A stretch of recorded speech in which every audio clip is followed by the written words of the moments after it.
Hello bookworms, welcome to another video. Today's review is going to be King of Battle and Blood by Scarlett St.Clair. It is book one of a series. I'm not sure the name of the series, just Adrian and Isolde, I guess. Adrian and Isolde are the two main characters. I'm hoping I'm saying her first name correctly. Isolde, I don't know. I am unsure about the pronunciation of that name. Her nursemaid called her Izzy, and Adrian calls her Sparrow or my sweet on a regular basis. It is a romance. It is definitely 16 and plus. There are explicit scenes. I will read the back for you. Actually, I want to talk about the cover first. I love the swords, the gold swords, and the black roses all over it. I think that is beautiful. Black and red are Adrian's colors, and I'm pretty sure that's why the book is those colors. Isolde de Lara considers her wedding day to be her death day. To end a years-long war and protect the people of her kingdom, she is to marry the vampire king, Adrian Alexander Vasiliev, and kill him. But her assassination attempt is thwarted, and Adrian warns that if Isolde tries to kill him again, he will raise her as the undead. Faced with the possibility of becoming the thing she hates most, Isolde seeks other ways to defy him and survive the violence and political machinations. Oh my goodness. I don't know how to say that word. The political of Adrian's brutal vampire court.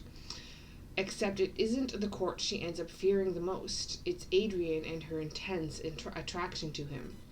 Wrapped in mystery and a past he refuses to discuss, Adrian nevertheless starts to become less of a monster to Isolde. Despite their undeniable chemistry, Isolde can't help but wonder why the king, fierce, complicated, ambitious, and at times inexplicably tender, chose her as consort. The answer will shatter her world. So it's obviously a fantasy world. And there's a pretty map at the beginning, if I can get to the right page.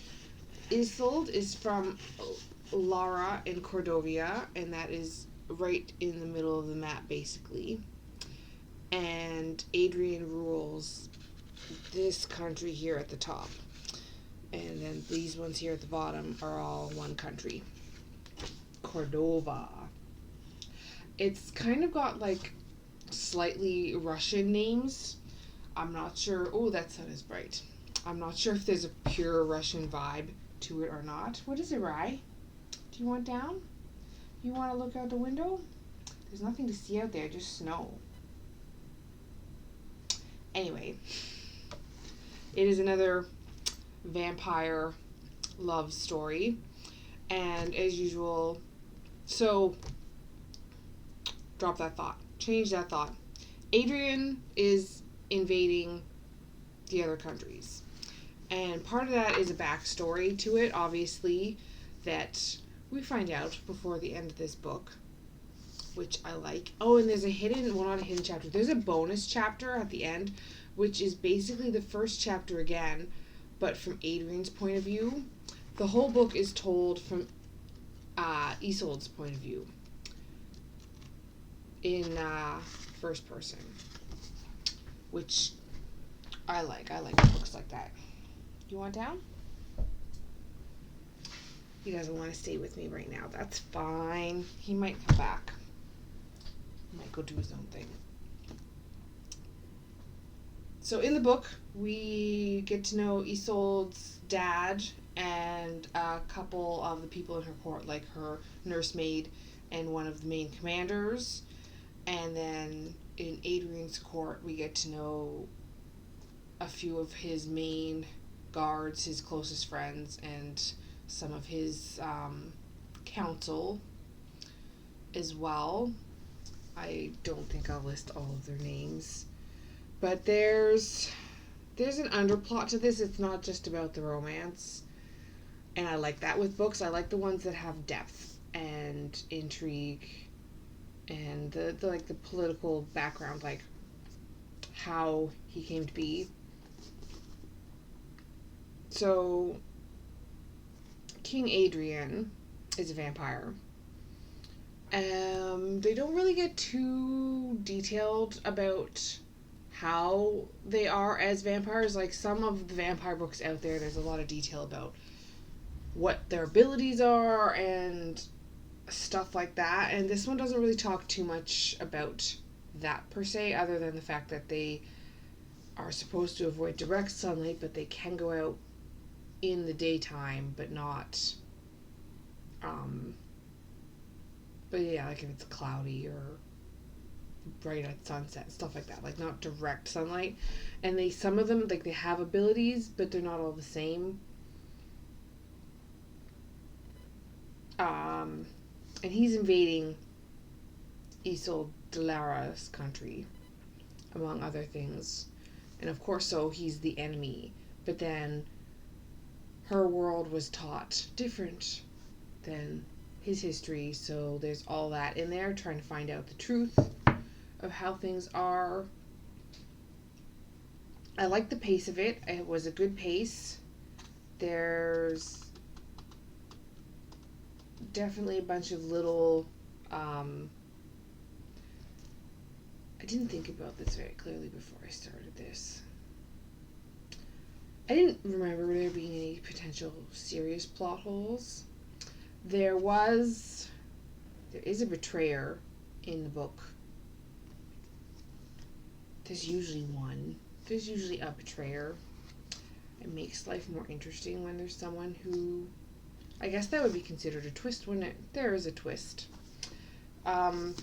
Something I don't really mention often, but I should for this one, is tropes. Like for the romance book, there's like the one horse trope and the arranged marriage trope. What? Well, come here. I don't know what he wants. Come here, I'll pick you back up. Oh. And the enemies to lovers trope, lust at first sight trope. Is that a trope? I just made it up. I feel like it's a trope. The part of the main conflict for this one was wrapped up nicely. I found the end satisfying for book one, but of course it leaves room for the other books. There's more to it than the one main conflict. Or I should say it's a side conflict. The main conflict is still there.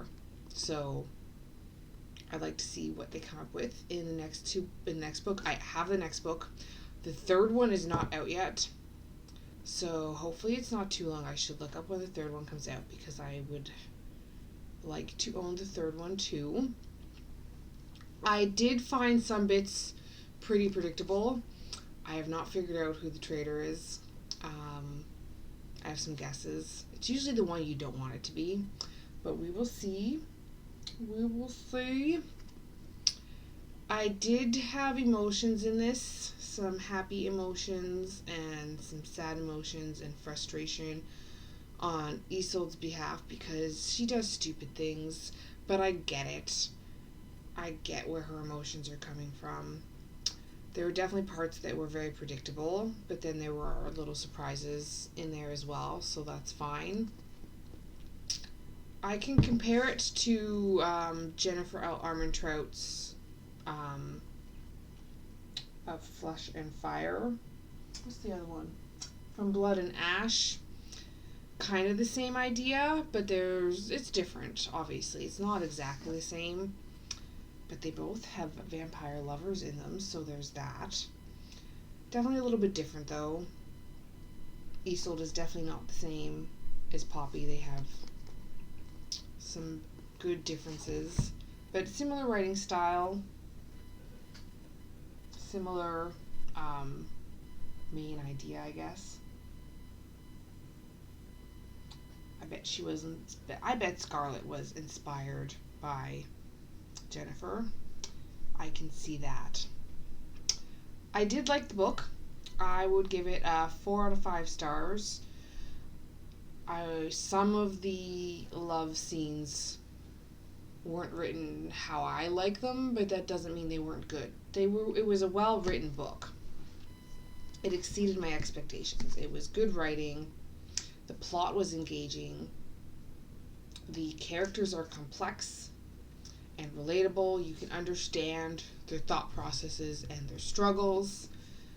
Adrian is one of those, I'm a bad guy, but he's not really. He's a big softy inside. It was emotionally moving, for sure. I felt for Isolde a lot. I will probably reread it. I'm unsure about that. There's a good chance I'll reread it. I would recommend it, though. Definitely recommend, especially for people who like Sarah J. Maas and Jennifer L. Armentrout. Who else is she like? If you've read these Hollow Vows, you'd probably like this as well. I enjoyed it. I am going to be starting the second one next. Rye approves. Do you approve, Rye? Do you like this book? He's being a sook tonight. Anyway, I hope you guys have a wonderful night and read something spectacular.